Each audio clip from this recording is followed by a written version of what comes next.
क्या देख के हंस रही, दिखाना जरा।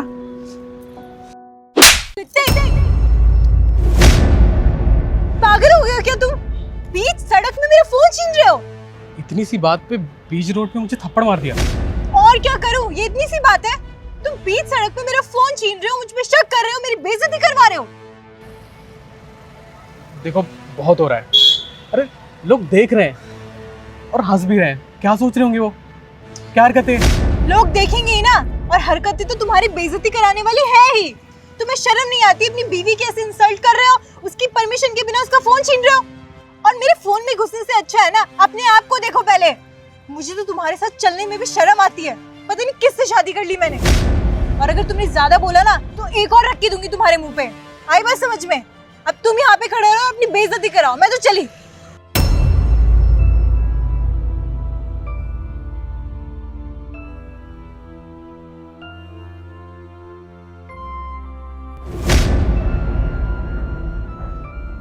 तुम अब आ रहे हो? ये कोई टाइम है घर आने का? कहाँ थे? तुम्हें नहीं पता, वहीं जहां तुम छोड़ के आई, थप्पड़ मार के सबके सामने। और तुम क्या चाहती थी कि मैं वहीं पड़ा रहता, नहीं आता घर? अरे तो क्या करूं? घर आके कोई एहसान कर दिया क्या तुमने? वहीं रह जाते। बात तो सही है, एहसान तो कोई नहीं किया मैंने, पर मैं सोच रहा हूँ कि एक एहसान कर दूं। तुम्हारी हिम्मत कैसी हुई मुझ पे हाथ उठाने की? हाँ, तुम्हें पता भी है मेरा बाप कौन है? अपने अगर पापा को बता दिया ना तो 2 मिनट में तुम्हें अंदर करवा देंगे। और मैं तुम पे केस भी ठोक सकती हूँ डोमेस्टिक वायलेंस का। सही रहेगा। तो एक काम करो, तुम मुझ पे केस करा दो। पर कैसे कराओगे? जो तुमने मुझे सरेआम सबके सामने चाटा मारा था ना, उसका तो मैं केस करा भी सकता हूँ, क्योंकि वहां पे देखने वाले सबूत थे। तुम्हारे पास तो कोई सबूत भी नहीं, कैसे कराओगे केस? और खुद को चाटा पड़ा तो बेइज्जती लगी ना? हाँ, अंदर से घुटन सी महसूस हो रही है ना? सोचो, जब तुमने मुझे सबके सामने बीच रोड पे चाटा मारा तो मुझे कैसा लगा होगा? अरे पति हो तुम्हारा, और क्या कर लिया था मैंने? सिर्फ फोन ही तो मांगा था, ऐसा क्या देख लेता मैं तुम्हारे फोन में? अगर तुम्हें कुछ देखना है ना तो ये लो, मेरा फोन देखो, जो करना है करो।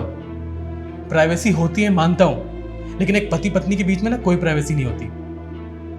मैं चाहता तो वहीं पे बीच बाजार में तुम्हें थप्पड़ मार सकता था, पर मैं जानबूझ के नहीं मारा, क्योंकि मैं तुम्हारी तरह जाहिल नहीं। मुझे रिश्ते बचाने आते हैं और उनकी कद्र करनी आती है, जो तुम्हें कभी ना आई है, ना लगता है कभी आ पाएगी।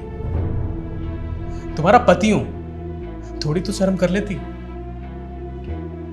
और इसके बाद अगर तुम्हें लगता है ना कि तुम्हें मुझ पे केस करना है, अपने पापा को बताना है, तो तुम्हें जो चाहिए तुम कर सकती हो। और लड़ाइयाँ झगड़े ना सारे कपल्स के बीच में होती है, लेकिन तुम्हारी तरह सरेआम बाजार में कोई नहीं करता। अगर कभी मुझे भी कुछ करना होता है, तुमसे तेज आवाज में बात भी करनी होती ना, तो घर के अंदर करता हूँ। आज तक बाहर तुम पे कभी चिल्लाया भी नहीं, क्योंकि मेरे अंदर समझ है जो तुम्हारे अंदर नहीं है। ऋतिक, मुझे माफ कर दो, मुझसे बहुत बड़ी गलती हो गई। आज जब तुमने मुझे थप्पड़ मारा तो मुझे ऐसा फील हुआ कि जो उस टाइम मैंने किया वो गलत किया। सॉरी। काश मैं ये समझ पाती कि जब 2 लोगों के बीच लड़ाई होती है तो वो घर की 4 दीवारी में करनी चाहिए, ना कि बाहर जमाने के सामने।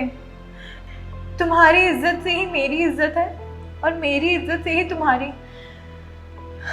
ऐसा कभी नहीं होगा। मैं तुम्हें क्या कुछ नहीं समझती रही कि तुम मेरे काबिल नहीं हो, तुम्हारा कोई स्टैंडर्ड नहीं है, लेकिन आज पता चला कि मेरे लिए तुम ही सबसे अच्छे हो।